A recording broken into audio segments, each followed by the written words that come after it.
Right, Yeah. well, thank you for being here tonight, and thanks to Harry for inviting me. I'm sort of here under false pretenses. Hello, Captain. Harry's like, oh, there's a couple of mates down the pub, do you want to come down and have a chat? And then next thing I know, there's like tickets or something. It's like, oh my god, I'm nervous. Well, let me tell you about this project. I'm a usability consultant for Flow Interactive. And I've not been doing it that long, just a couple of years. I'm not the world's greatest expert. But what I've found value in from people like Harry and Offer and everybody I've met is that everybody has a different take on how they do stuff. And that's valuable in itself, because I don't think there's, from what I've seen, there's not one set method that's just the way to do it. But maybe I'm wrong. But I like to learn from others. So hopefully, you might carry something away from this today. Now this project here is about the Environment Agency. They came to Flow, and I don't know if anybody knows about the flood risk maps. Nods of agreement. What there are, on their website, they've got a cheesy map, and you can type in your postcode and you can see how much your river may or may not flow within certain parameters. And when that launched, it was an unmitigated disaster. People were suing them, and it was in the press. It was a complete disaster. So they came to us 10 years later going, we don't want to make the same mistake. How should we do it? What should we do? So we said, well, we don't know what to do. We'll think about it. So that's where this project started. And that's what they were trying to do, to launch coastal erosion risk maps, or maps. And I'll show you that, actually. Oh, God. Just to set the scene. That's why... Oh, here we go. So, oops, not that one. So, they came to us with stuffy maps like that from guys with PhDs in geomorphology. And this is the coastline. This is a place called Haysborough, Norfolk coast. And they said in 20 years this is how much it'll erode, in 50 years it'll go up to here, and 100 years it'll go up to here. Or it might not. We're not quite sure. Or it might do something like this.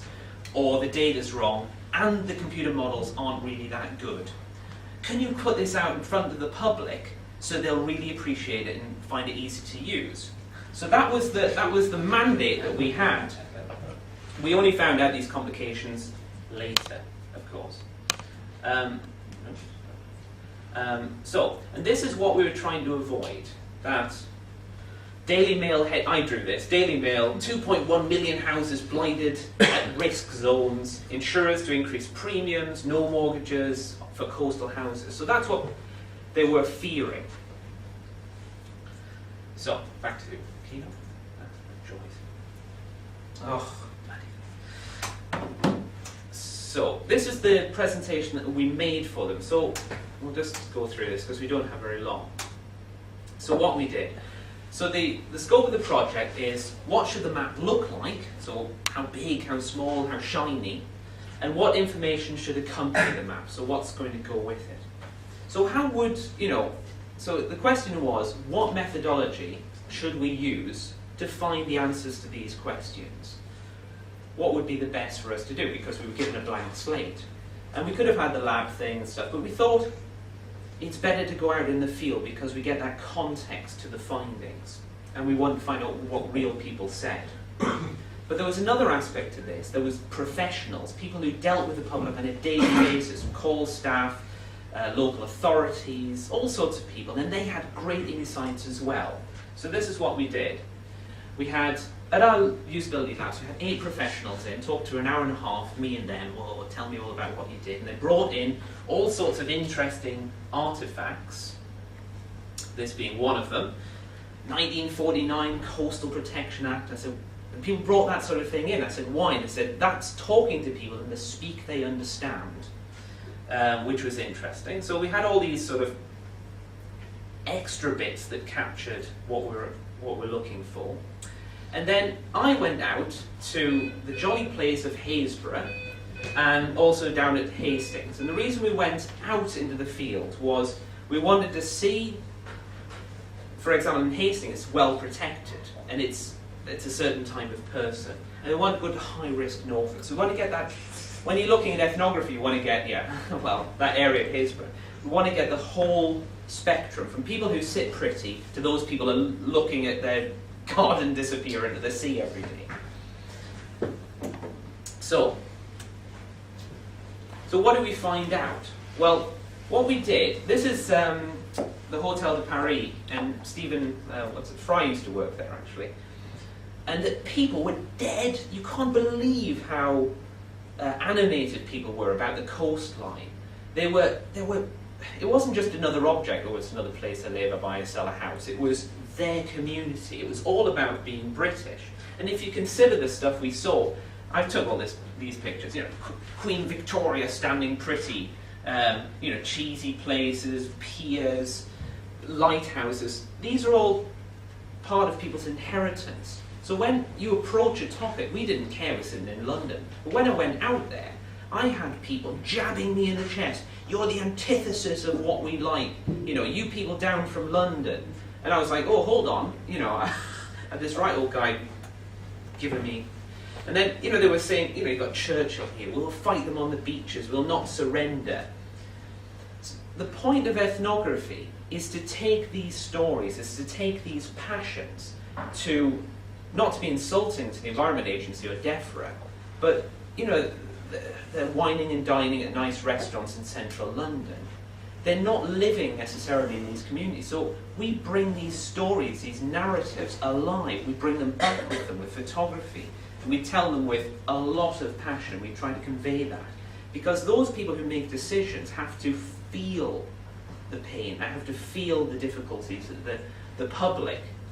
And we chose a few slides that sort of represented that. So what does that mean? Well, we got out of all of this talking to people and in seedy hotels. I was in fish and chip shops. I was in pubs. I had to go to pubs quite often, actually. I spent lunch times down on the beach talking to fishermen. I got books on local history, going to local museums. Just absorb. If you do ethnography, for those who don't already do it, from the minute you start, just live and breathe the culture, the environment, their history, their books, everything. Websites, I'd watch their local news, anything you can do just to go, I'm one of them. I mean, you can never be that, but you can go some way towards it. And we found that people hated being clinical or objective about the coast, and it's about the history. That people said to me, my grandfather died for that coast, and those people from London are betraying us. And they were really passionate. And so there was a whole load of findings we had about that. So the big issues we got out, people trust the locals and not the government. The government, you people from the government, I was told. They were alarmed by the idea of coastal erosion maps. And there was a lot of ignorance and myths. One of the myths in Haysborough was that the government is purposely letting the coast go, dredging it up, to protect the whole of London. So Norfolk is being sacrificed for London. They're in cahoots, the government, with, well, that's a bit of Geordie, cahoots, like.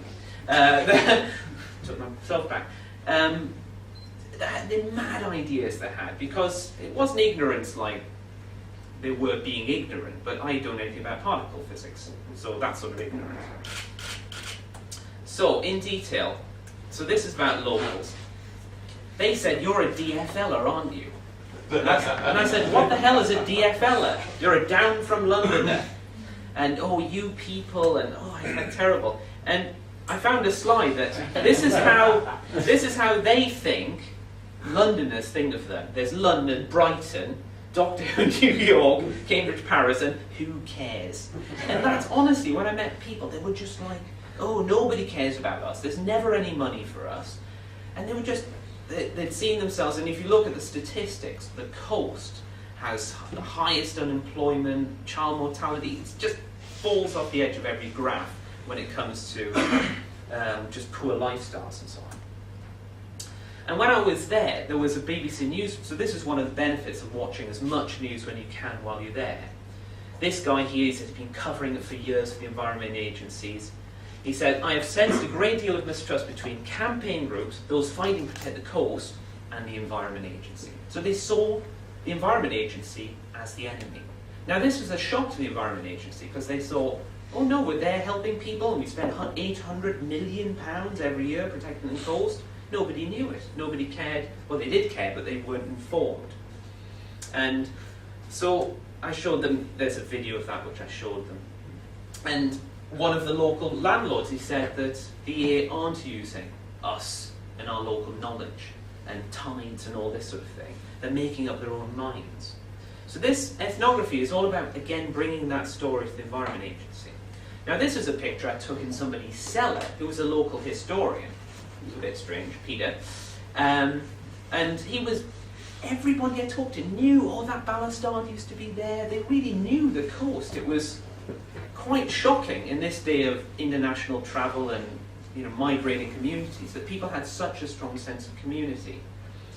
And when the national environment minister at the time had said, well, we have to make a cost-benefit analysis of people's communities, people said, I don't see my community as a cost-benefit analysis. It's my community. It's our British heritage.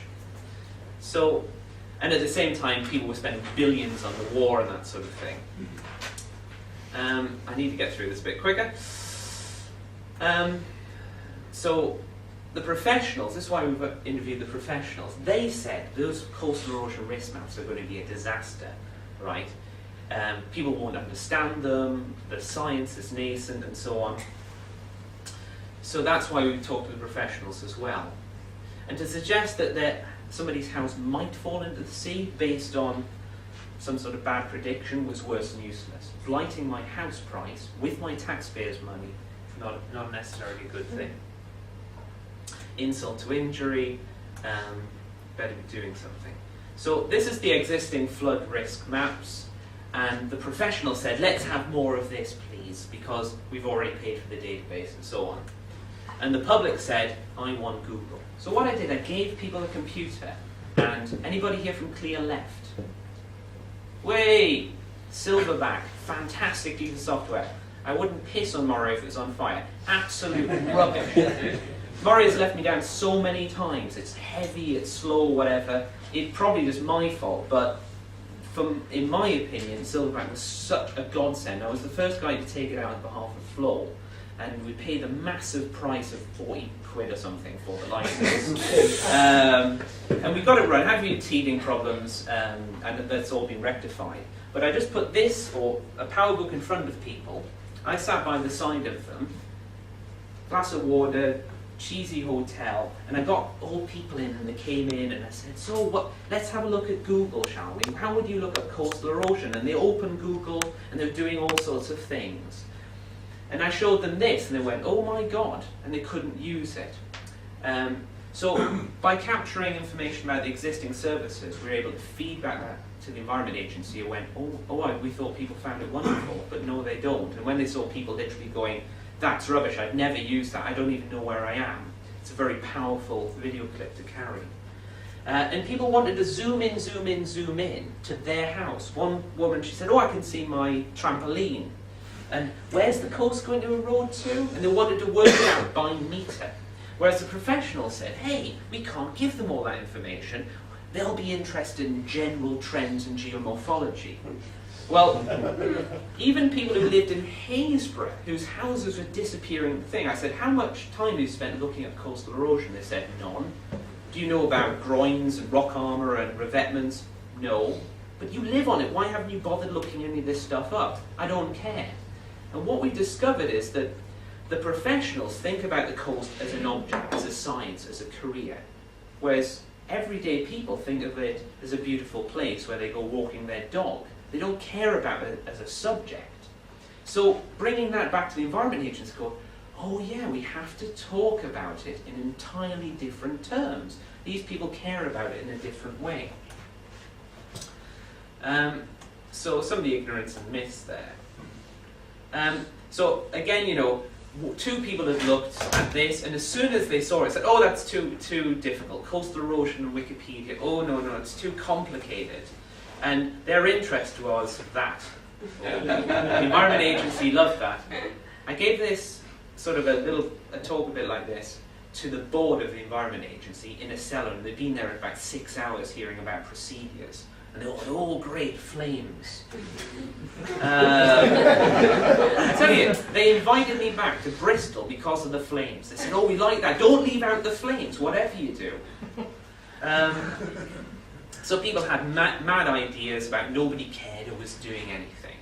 So So so this is what we said. It's important to explain technical terms, stick to plain English, meet myths head on, and that sort of thing.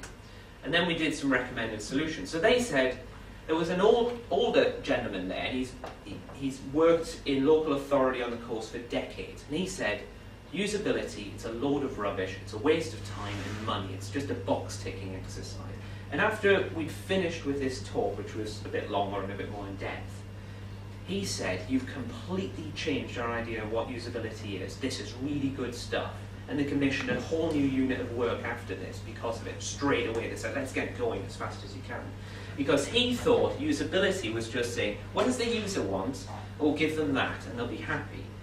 But he was aware that the organisation, in this case local and national government, has restrictions legally and logistically, and technology can't produce everything that you necessarily want.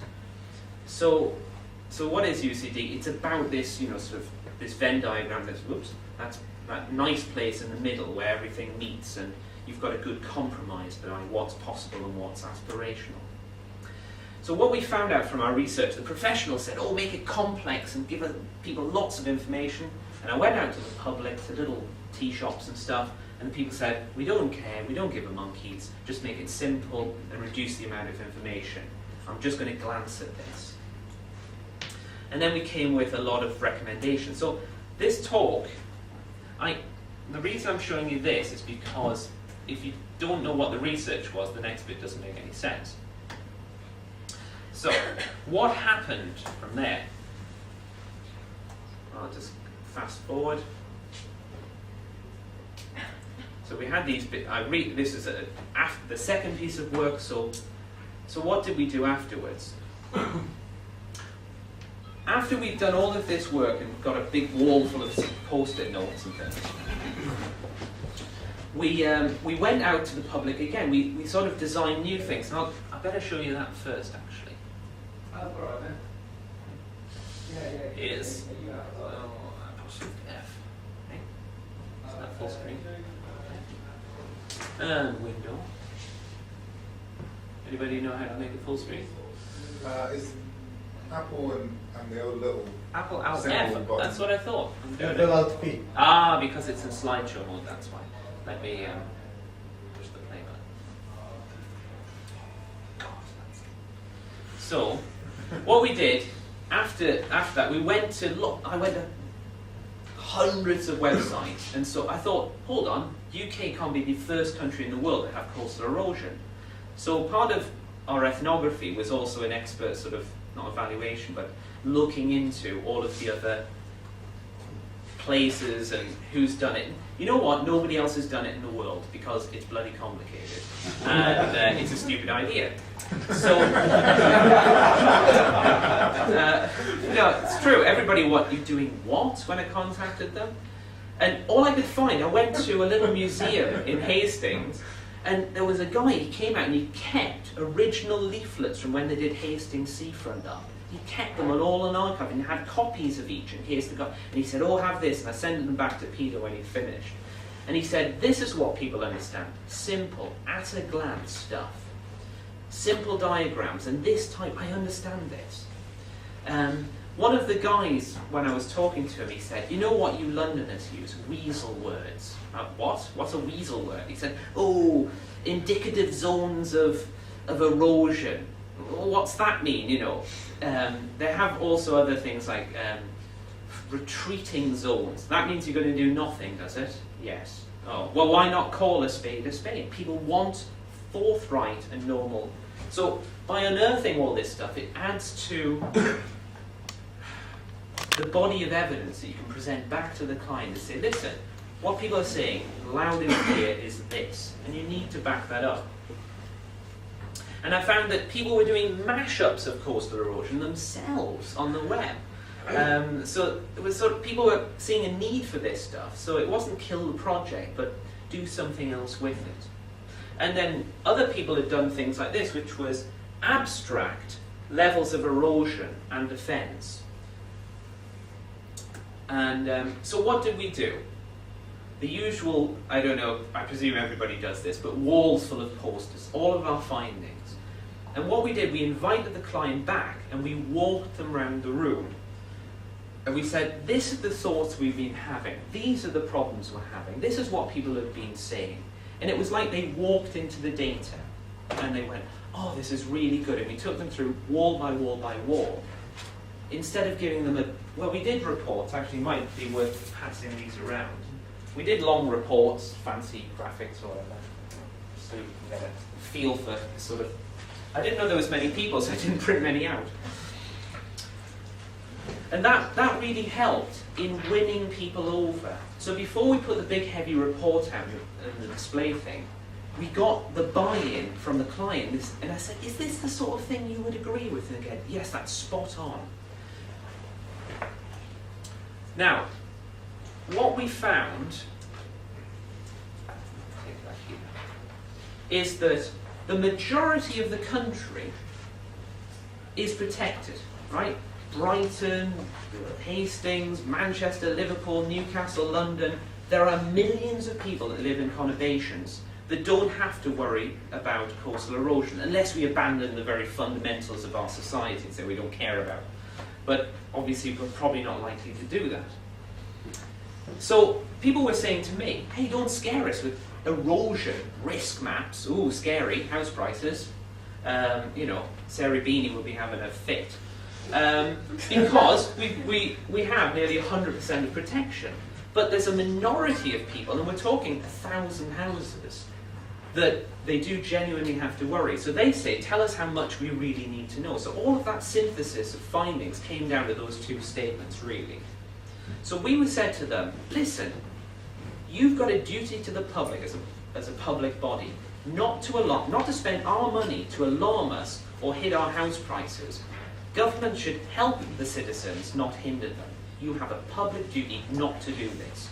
Kill it. Don't kill this project, but kill it in its present manifestation. So the EA has duty to represent risk proportionately, and they've got to inform, and they cannot alarm people. And it's just wrong. It's just plain and simple wrong. And when they say, let's put the coastal erosion risk up, well, depending on who's in power, the coast erodes more or less.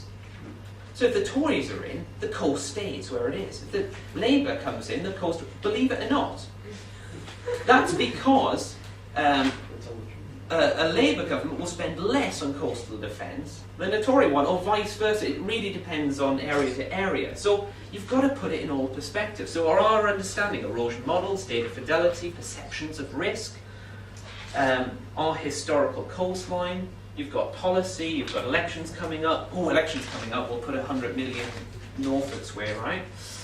Funding, politics. Then you've got environmental factors like man's intervention on the coast with industry, like dredging and so on. The underlying geology, inland water. If somebody does something inland, it could erode the coast outwards. So there's millions of things that affect. So when I'm Joe Public on the website, I go, is my coast going to erode? Let's see that map the lines on. It depends. It depends on 50 different factors. So it's how do we put that in front of the public? So the more we went into this project, the more complicated. The little hair I've got was being yanked out more and more. I really couldn't see a design that could come out of this that could solve this problem.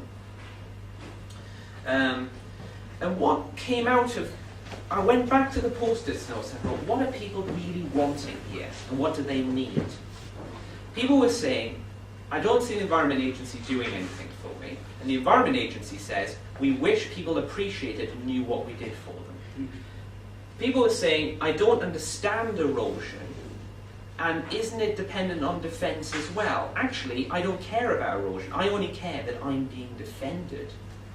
So suddenly, the project went from coastal erosion and defence, coastal erosion and risk, to coastal defence and support.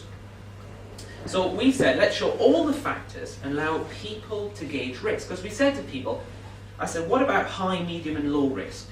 Well, who's low risk? Who's high risk? One local authority guy said, I had a couple, they ring me up, they wanted to buy a house on the cliff somewhere down in Selsey. Or there's no cliffs there, but somewhere in that catchment area. He said one couple said, oh, it's fine. It's going to last for 40 years. It's low risk. And another couple said to him, oh, that's really risky. So one man's risk is another person's, low risk.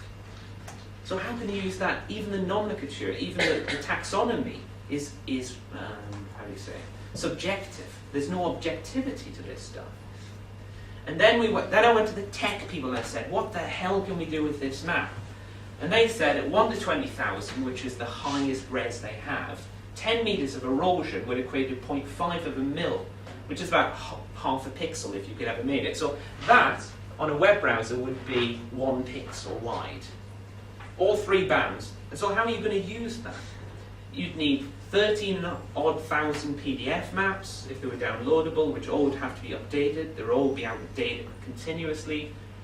The science inexact, and people hated that their property would be under a band. So, oh my God, what am I going to do?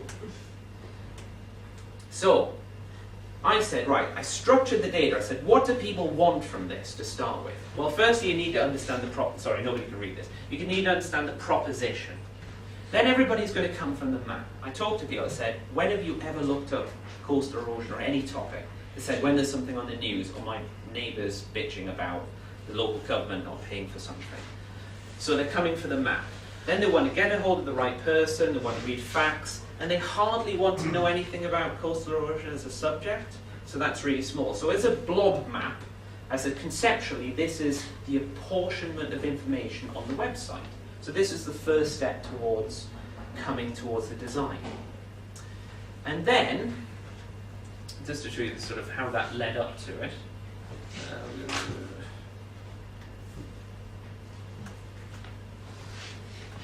So after that,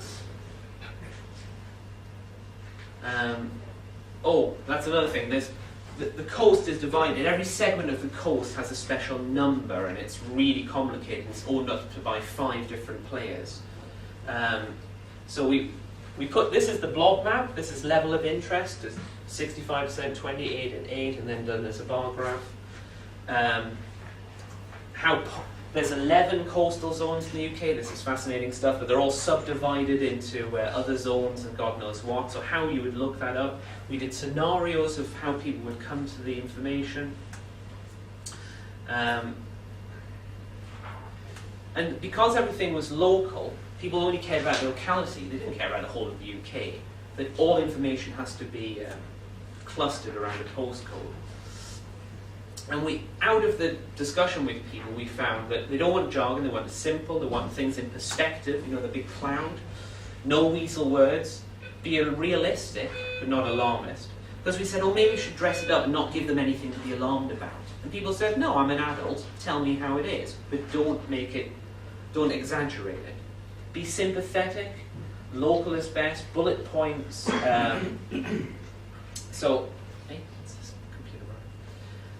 So we were extracting principles as we went along.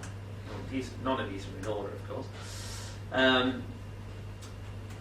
let me just get to that one. So we had a room full. It's about the size of this, if not bigger, just floor to ceiling with higher ceilings. We took ladders full of stuff. So what we got out of this was we had a taxonomy, and you can't really see it here, but these are people's questions like, does dredging lead to coastal erosion? Are people licensed locally? What's a groin? What's a revetment? What's my council doing? Is anything in the pipeline here and now? So people had lots and lots of questions, and what we did, me and Claire Mitchell, we posted this thing up. So we had, I don't know, a few hundred questions people had asked. And we went, what are we going to do? And we slowly went, hold on, they're all to do with each other. So we did an affinity sort, as you do. And we clustered all the questions. Then we thought, great, we've clustered all the questions. How does that make a website? Oh my God, we don't know what to do. So there's sort of a bit of a magic happens. There's no formula for this, but you sort of go, well, this is all questions about what causes coastal erosion. This is all the questions about what can protect about it. And these are all the questions about how can I get some money, basically, or what can I do about it when I'm buying a new house, or maybe having an extension or something like that. So we saw these, at the beginning you're just like, oh my God, I'm not coming to work, I just haven't got any answers, I'm really depressed. quite frankly, and Claire really losing patience with me. But after a time, just posting things up, just getting out there, staring at it, it must have been 4 days, and I just went, I see a structure, we see a structure, and then you just couldn't put Post-its up quick enough. I mean, probably somebody with intelligence would do it half the time. And then that led to this map. So we went, oh, what is coastal erosion? People want to know about that. And underneath we had this huge taxonomy of questions defending erosion, how erosion affects you. And then we want, guess what? If we're talking about defending against erosion, why don't we tell people about all the wonderful projects the Environment Agency is doing? So people go, so you can put a groin. Where did you ever put a groin? What's a groin? And they go, groin project in blah, blah, blah, Wales. And it's got flagship projects. And the Environment Agency goes, oh, our frontline staff are now getting some exposure. So it's a way of, it's a win-win situation. All the frontline staff are going, thank you for giving us a platform, telling the public about the work we've done.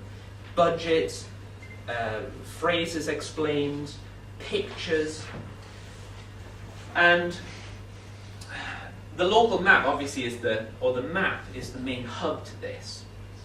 And there's the database, and what that does, it allows you to drill down, and once in your area, that's all people cared about. They could click on a module or an at-a-glance capsule of their area, and it's got writings from local authority and Environment Agency staff, history, pictures that they've already taken of the whole coast before and after. And it's all about them and their environment. And so are there any shoreline management plans in place, etc. And then people were driven to the website from news. So we went, wow, well, let's put a news section in. And if it's local, there's a cross-link there as well. So, and down here is local history, ongoing and future plans, the Environment Agency in your area, any project pages that have happened there. And it's, the idea is, on this area, let me just show you here.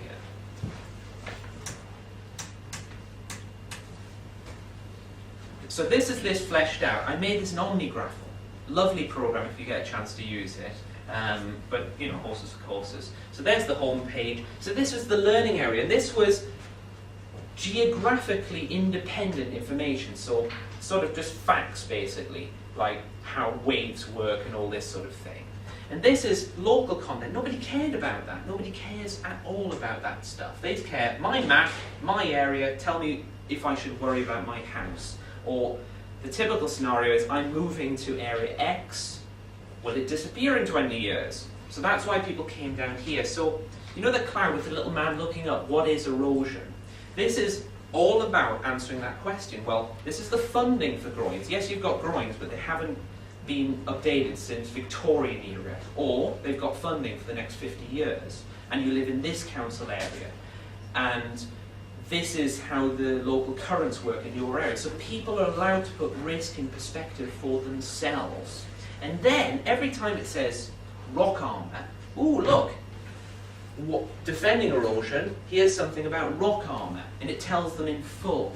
And I'll show you. And these things are modules, so what we said is that maybe people want a contact module on certain pages and not others. So these are little sidebar things you can pepper in and around the site, like contextual help, file downloads, event calendars, ask a question, external links, links to flood maps.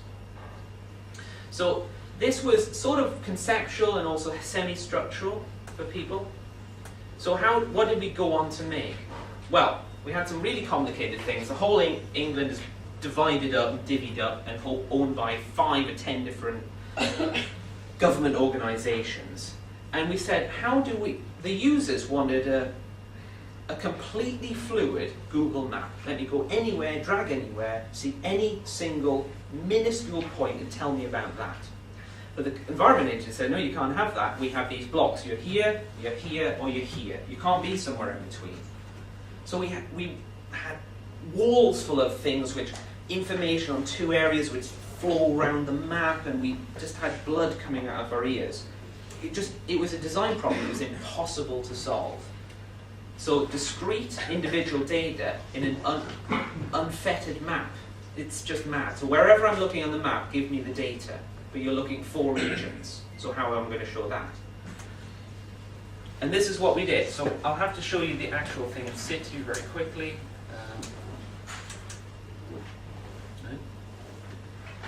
this is the navigation structure. Okay. Hello. Now, so what I did, I said, here's your nice friendly man. This is the people who can say, oh, hello, can you help me? I want to build a porch or something and I live on the coast, what do I do? This is the map. He said 65% of this area should be mapped. So we found from our studies at the BBC that people either know where they're going or they wanted. Some people have a mental model they're looking for a certain area, and other people want a graphical user interface like this. Okay, so we kept it really simple, and this is for people who came on this website by mistake, who should be in flooding. And then this is all this about cross-promoting your questions answered. So we'd have these rotating things that talk about, I don't know, whatever people are interested in. For example, dredging. And then people scan red. I watch people and their eyes were flicking across. They don't want to read anything. So we pared everything down. Natural protection, rates, history, dredging, climate, managing surrounding areas, wildlife, defence and action. So we'd hit with a keyword anything anybody was looking from. Because the Environment Agency, we'll get people to write that. And they had this flowing text by geomorphologists and data experts. And the people were just like, well, I can't understand that.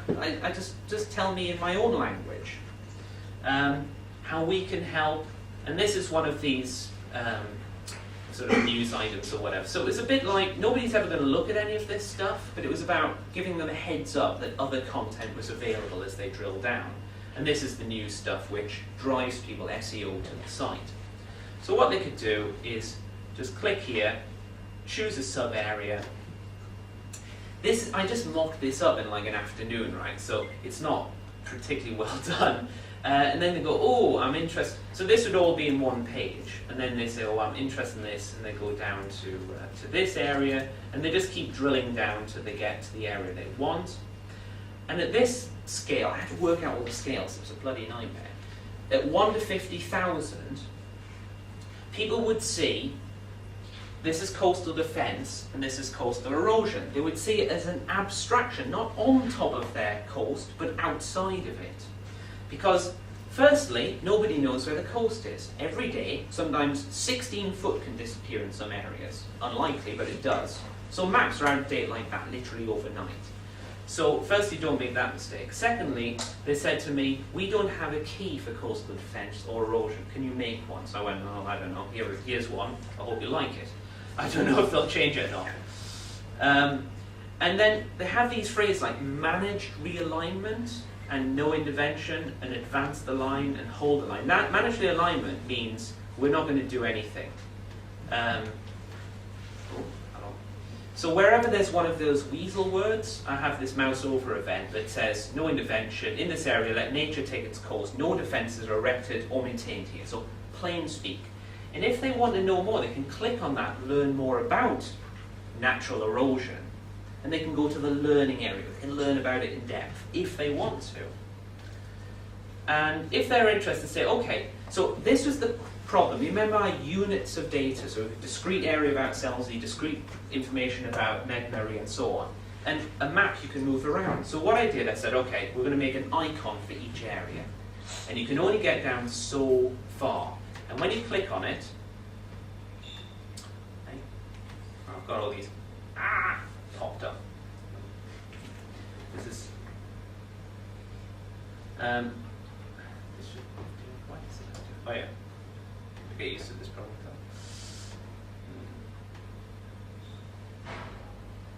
So when you get down to this area, you can see it more in detail. I said, pare the map down to everything to do with the coast. They don't care about inland waterways. They care about their coast. So let them orient themselves. Give them streets, give them monuments, give them a certain amount of stuff, but don't give them street map. And then they say, okay, I'm here, and I can have a look at this area. And so they said, well, what is this? So people said, at a glance, what's happening? Oh, I'm defended here. Oh, there's erosion there. So instantly, without red lines going, oh, you're all going to die, we have this sort of thing going on. And then, oh, God, who made this? Oh, me. This program is a bit dodgy. So if you don't know what anything means, You know that thing about putting things into perspective? So this says, area policy is hold the line. We're going to defend your coast.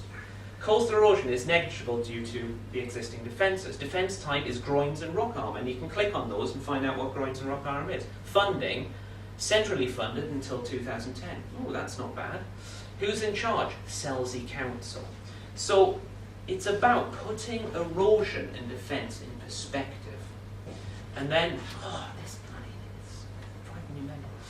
And then if you see a bit of erosion, so how do we deal with the prickly problem of erosion? The science is rubbish, the data is rubbish, the maps are out of date. So what I said is, okay, area policy, no intervention, coastal erosion in years. So I used pastel shades. People didn't want to be alarmed, they wanted to be informed. Indicative colours and zones rather than definitive ones. And by abstracting it from the actual physically overlaying it, it became much more of a intellectual exercise than a scary exercise. And I took this back at the field.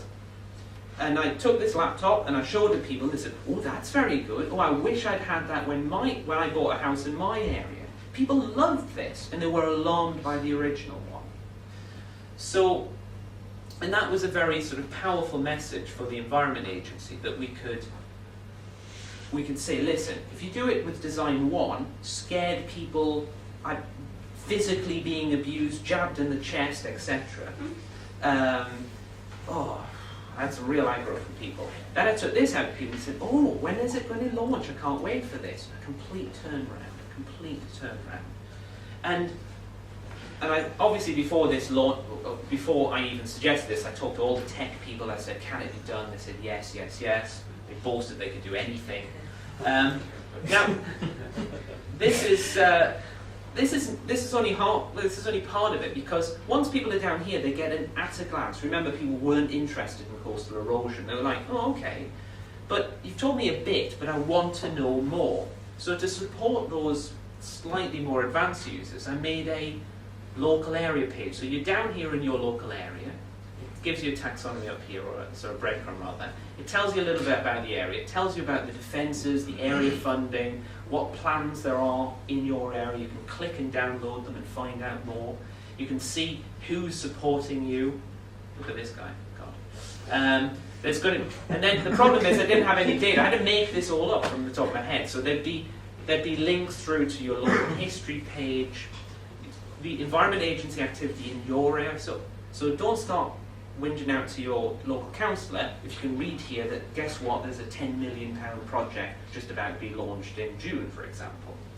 And then you can go to, so how do we get people from, if they live on a coastal area, from one area to the next? Well, we've got Selsey and surrounding areas, so it's allowed to go up the coast and down the coast, as it were. And then local stories from people in your area and how they can help you. So,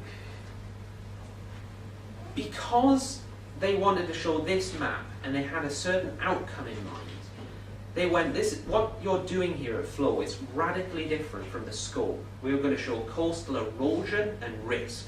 And you're talking about defence.